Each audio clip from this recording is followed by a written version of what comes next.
দুনিয়াতে আসার পরে একের পর এক পর্যায় করে তোমাদেরকে বড় করলেন, যৌবন দিলেন, যৌবন থেকে আবার বৃদ্ধকাল, এক পর্যায়ে আসতে আসতে একেবারে তোমরা চলে আসলে বার্ধক্যে, একেবারে তোমাদেরকে চলে গেল মৃত্যু শয্যায় শায়িত, মৃত্যু হয়ে গেল। এই যে তোমাদের একের পর একটা পালাক্রমে পালাবদল, মায়ের পেট থেকে দুনিয়ায়, দুনিয়া থেকে যুবক, যুবক থেকে বৃদ্ধ, পরবর্তীতে কবর, আল্লাহ তাআলা অসংখ্য অগণিত নাম নিয়ামত তোমাদেরকে দিলেন। এমন দয়াময় আল্লাহকে তোমরা কিভাবে ভুলে গেলে?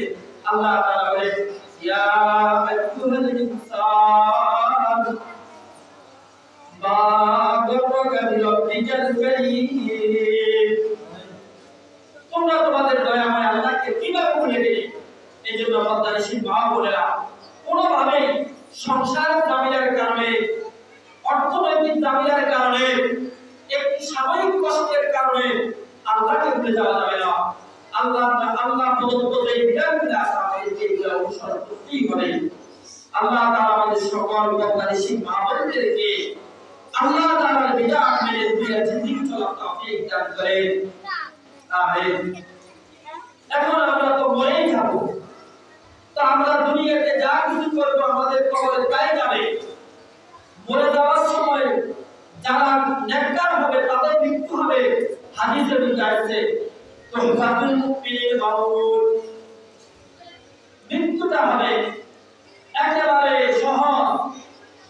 ফেরেশতারা তার কাছে আসবে খুব সুন্দর চেহারা নিয়ে, তাকে খুব সুন্দর ভাবে, সে বলতেও পারবে না, তার রূহটা বের হয়ে যাবে।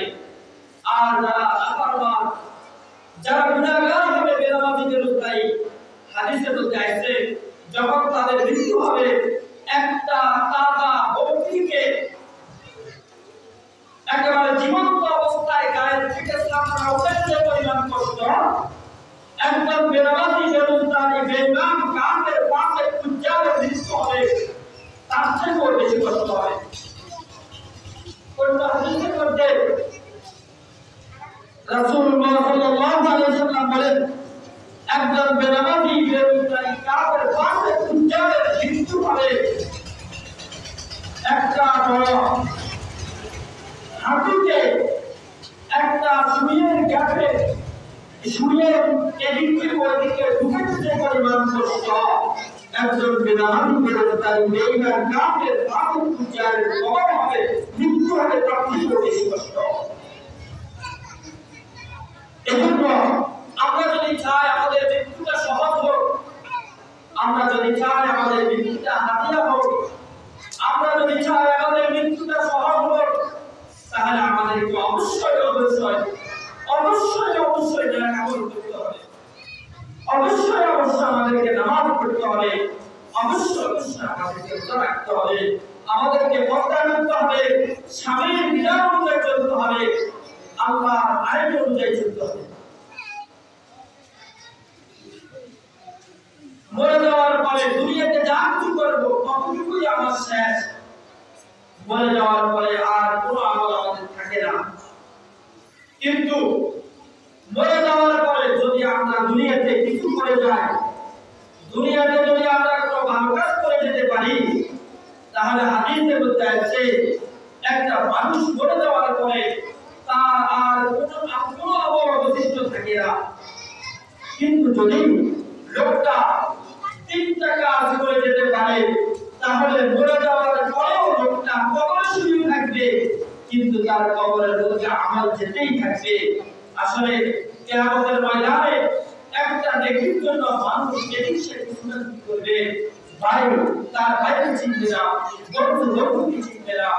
এমন কঠিন মুহূর্তে যদি আপনার কবরে নেকি যেতে থাকে, আপনি কবরে শুয়ে থাকবে, কিন্তু দুনিয়া থেকে আপনার জন্য নেকি যেতেই থাকবে। এমন কোন কাজ যদি আমরা করে যেতে পারি, তাহলে ইনশাআল্লাহ আমরা যদিও করে যাব, কিন্তু আল্লাহ তাআলার রহমতে দুনিয়া থেকে আমাদের জন্য আমাদের কবরের মধ্যে অনেক নেকি যেতে থাকবে। হাদিসের মধ্যে রাসূলুল্লাহ সাল্লাল্লাহু আলাইহি ওয়াসাল্লাম বলেন, ইজা মাসাল ইনসানু ইনকাতা আনহু আমালু ইল্লা মিন সালাত, ইল্লা মিন সালাতিন জারিয়া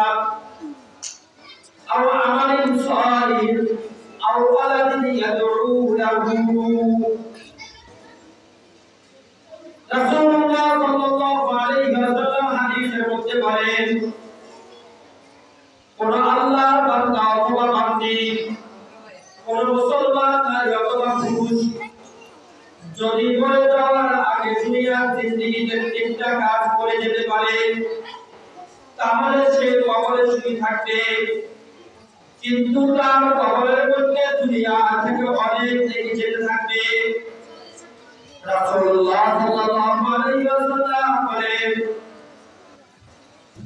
সাদাকাতুন জারিয়া এক নাম্বার হলো যে মহিলা, যে পুরুষ দুনিয়ার জিন্দেগিতে এমন কাজ করে গেছে যে কাজটা সবসময় দাঁড়িয়া, দুনিয়ার মধ্যে মাদ্রাসা প্রতিষ্ঠা করে গেছে, দুনিয়ার মধ্যে মসজিদ প্রতিষ্ঠা করে গেছে, দুনিয়ার মধ্যে মানুষের উপকার হয় এমন কোন কাজ করে গেছে, অথবা মাদ্রাসা প্রতিষ্ঠা করতে পারে নাই, মসজিদ প্রতিষ্ঠা করতে পারে নাই, তবে মসজিদ মাদ্রাসার সহযোগিতা করেছে, এমন ব্যক্তি যদিও কবরে শুয়ে থাকবে, কিন্তু ওই মাদ্রাসার মধ্যে সহযোগিতা করার কারণে, ওই মসজিদের মধ্যে সহযোগিতা করার কারণে দুনিয়ার মধ্যে মাদ্রাসা যতদিন থাকবে, ওই মসজিদটা যতদিন থাকবে, তার কবরের মধ্যে আল্লাহ তাআলার পক্ষ থেকে এই মসজিদ আর মাদ্রাসার কারণে কবরের মধ্যে কিয়ামত পর্যন্ত সওয়াব যেতেই থাকবে। এজন্য যদি আমরা মসজিদ অথবা মাদ্রাসা সহযোগিতা করতে পারি, তাহলে এই মসজিদ মাদ্রাসা যতদিন দুনিয়াতে থাকবে, এই মসজিদ মাদ্রাসার একটা সওয়াবের অংশ আমাদের কবরে যেতে থাকবে। রাসূলুল্লাহ সাল্লাল্লাহু আলাইহি ওয়াসাল্লাম বলেন, আও আমালিন সালিহিন, অথবা সে যদি কোনো এক কাজ করে যায়, যদি কোনো এক কাজ করে যায়, আমালিন সালিহিন, যদি কোনো নেককার সন্তান দিয়ে রেখে যায়, যে সন্তান নামাজের পরে মায়ের জন্য দোয়া করে, যে সন্তান নামাজের পরে বাবার জন্য দোয়া করে,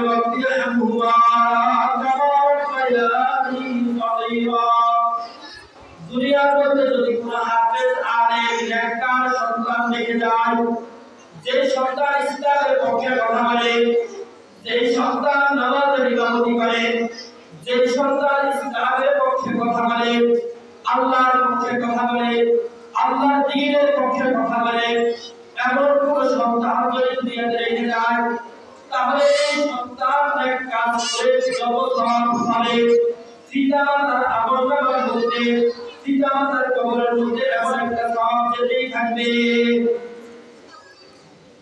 3 নাম্বার হলো আবু ইলমিন ইউতাবাউ আর আমাল বিহি,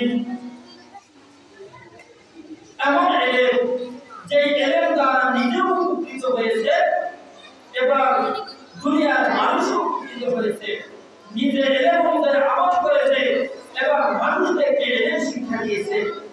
এজন্য প্রিয় বন্ধুরা, মা বোনেরা, বিদ্যার মা বোনেরা, আপনারা মাদ্রাসায় আসছে, মহিলা তালিমে আসছে, আপনাদের সন্তানদেরকে মাদ্রাসায় দিবেন, আপনারা নিজেরাও আমল করবেন এবং